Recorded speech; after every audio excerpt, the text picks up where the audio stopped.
कुरुक्षेत्र युद्ध के दो अपोजिट साइड यानी पक्ष था कौरव और पांडव। प्राचीन भारत में धृतराष्ट्र के 100 पुत्रों को एक साथ में कौरव कहा जाता था और उन कौरवों में सबसे बड़ा था दुर्योधन, जिसका अहंकार और क्षमता के प्रति मोह ही कुरुक्षेत्र युद्ध के मूल कारण था। तो ही दूसरी तरफ धृतराष्ट्र के भाई पांडु के 5 पुत्रों और 2 स्त्री था, कुंती और माद्री। दोनों स्त्री होने के बावजूद भी आप पंच पांडव को साइंटिफिकली पांडु का पुत्र नहीं कह सकते हो, क्योंकि पांडु कभी भी कुंती और माद्री के साथ इंटीमेट ही नहीं हुआ था। इसका मेन रीजन था महर्षि किंदामा के साप। इस साप के मुताबिक अगर पांडु कभी भी अपने स्त्रियों के साथ इंटीमेट होने का कोशिश करेंगे तब भी उसका मृत्यु हो जाएगा। इसलिए पांडु कभी भी अपनी स्त्रियों के साथ इंटीमेट ही नहीं हुआ था। अब आपके मन में प्रश्न आएगा, अगर इंटीमेट ही नहीं हुआ था तो 5 पांडव के हवाओं में से जन्म हुआ था? ऐसा नहीं है। महारथी कर्ण का जैसे जन्म हुआ था वैसे ही 5 पांडव भी मंत्रों से और देवताओं के कृपा से बिना इंटीमेट किए ही जन्म लिया था। इन सभी के बीच में सबसे बड़ा था युधिष्ठिर। 5 पांडव किस किस देवताओं के अंश से जन्म लिया था ये तो शायद आप सभी को पता होगा। इसलिए आज इस वीडियो का टॉपिक थोड़ा सा डिफरेंट है। आज इस वीडियो का टॉपिक है जन्म के बाद से लेकर मृत्यु तक पांडव और कौरव के बीच में सबसे ज्यादा स्ट्रगल किसने फेस किया था,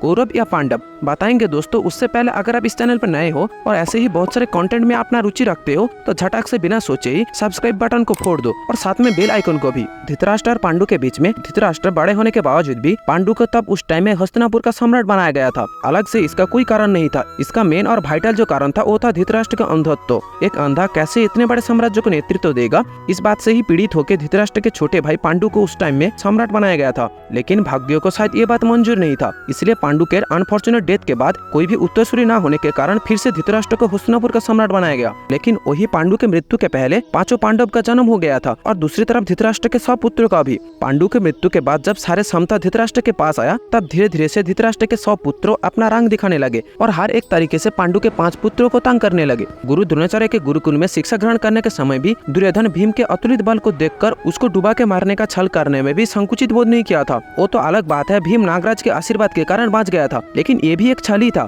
अस्त्र शिक्षा ग्रहण करने के बाद 105 क्षत्रिय भाइयों में सबसे बड़े होने की वजह से युधिष्ठिर सबसे पहले हस्तिनापुर का राजा बने थे और हस्तिनापुर साम्राज्य को धर्म के मार्ग पे चलाने लगे थे। लेकिन वही दूसरी तरफ युधिष्ठिर से कुछ साल छोटा होने की वजह से दुर्योधन को तब उस समय राजमुकुट का प्राप्ति नहीं हुआ था। इसलिए तब दुर्योधन लाक्षागृह का प्लान बनाया था, जिसमें सबसे बड़ा रोल प्ले किया था महारथी कर्ण। महारथी कर्ण, शकुनी और दुशासन के उपदेश से ही तब लाक्षागृह का निर्माण किया गया था और कुंती समेत 5 पांडवों को जिंदा जलाने का कोशिश किया गया था। बहुत सारे लोगों के मुताबिक लाक्षागृह प्लान में महारथी कर्ण का कोई भी हाथ नहीं था। इसलिए उन सारे लोगों के लिए ही कर्ण पर्व में भगवान श्री कृष्ण का स्टेटमेंट मैं स्क्रीन पे मेंशन कर रहा हूँ। Just think about it. Karna Lakshagriha में अपने माता समेत अपने 5 भाइयों को मारने का प्लान बनाया था, लेकिन शायद कर्ण तब इस बात से अनजान था कुंती उसका अपना ही माता था। लेकिन बाद में इस बात से परिचित होकर भी कर्ण कभी भी इस कार्य के लिए गिल्टी फील नहीं किया था। एक तरफ जहाँ पे 5 पांडव विदुर के सहायता से लाक्षागृह से मुक्त होने के बाद कुछ समय के लिए अज्ञातवास में चले गए थे, वही दूसरी तरफ दुर्योधन सारे पांडवों को मारा हुआ समझकर हस्तिनापुर का सम्राट बन बैठे थे। द्रौपदी के स्वयंवर के बाद जब 5 पांडव माता कुंती के साथ फिर से हस्तिनापुर लौट आए तब दुर्योधन चकित रह गए सारे पांडवों को जिंदा देखकर। और तब पितामह भीष्म के उपदेश से ही पांडवों को आधा राज्य दे दिया गया था शासन करने के लिए। लेकिन दुर्योधन को शायद ये बात मंजूर नहीं था। इसलिए शकुनी के सहायता से पासा खेल का आयोजन किया गया और पासा खेलने के लिए अनभिज्ञ युधिष्ठिर को आमंत्रण किया गया और छल से सारे साम्राज्य को हड़प लिए और कुलवधु द्रौपदी को निवस्त्र करने का प्रयास भी किया। ये बात यहाँ पे ही खत्म नहीं हुआ। पासा खेल के नियम अनुसार सारे पांडवों को 13 वर्ष के लिए वनवास में भेज दिया गया। वहाँ पे फर्स्ट 12 साल सारे पांडव अपना अस्त्र शिक्षा इम्प्रूव करने का प्रयास किया। स्पेशली अर्जुन महादेव से पाशुपतास्त्र ग्रहण करने के बाद स्वर्ग में चले गए थे अपना धनुर्विद्या के कौशल को और भी इम्प्रूव करने के लिए।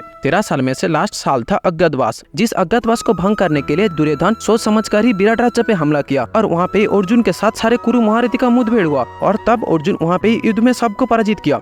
फाइनली अज्ञातवास कंप्लीट करने के बाद जब सारे पांडव इन सारे बातों से परेशान होकर दुर्योधन के पास शासन करने के लिए सिर्फ 5 गांव मांगा, तब दुर्योधन वहां पे बिना युद्ध के 5 गांव को भी देने के लिए मना कर दिया। और तब इस बात के परिणाम में हुआ कुरुक्षेत्र युद्ध, जहां पे पांडवों को विवश होकर अपना ही लोगों को मारना पड़ा। कुरुक्षेत्र युद्ध के बाद सारे पांडव कुछ समय के लिए हस्तिनापुर में शासन किया और बाद में स्वर्ग अभियान में चला गया। तो वही दूसरी तरफ सारे कौरव अपने पूरी जिंदगी में सिर्फ 2 बार ही बड़े युद्ध किया। बचपन से लेकर सारे कौरव जहाँ पे हमेशा से पांडवों को मारने का कोशिश किया, वहीं पे सारे पांडव सिर्फ उनसे बाँचते रहे। जहाँ पे सारे कौरव बचपन से आयश और आरामों की जिंदगी जीते रहे, वही दूसरी तरफ सारे पांडव यहाँ वहाँ भटकने में और युद्ध करने में ही बिता दिए। और यहाँ तक भी दुर्योधन से प्रताड़ित होने के बावजूद भी सारे पांडवों ने मिलकर गांधर्व युद्ध, द्रुपद युद्ध में से दुर्योधन और उनके सारे भाइयों को मृत्यु के मुख से वापस ले आए। अगर कौरव पक्ष में तुम महारथी कर्ण को भी ऐड कर दो ना, तो शायद पांडवों के सामने उनका स्ट्रगल भी फीका लगेगा। कर्ण क्षत्रिय होने के बावजूद भी एक सामान्य अधिरथ के फैमिली में पाला बड़ा हुआ था। यही सिर्फ कर्ण के जिंदगी में एक स्ट्रगल था। उसके अलावा कर्ण को पूरी पूरे जिंदगी में ऐसा कोई भी स्ट्रगल नहीं करना पड़ा था।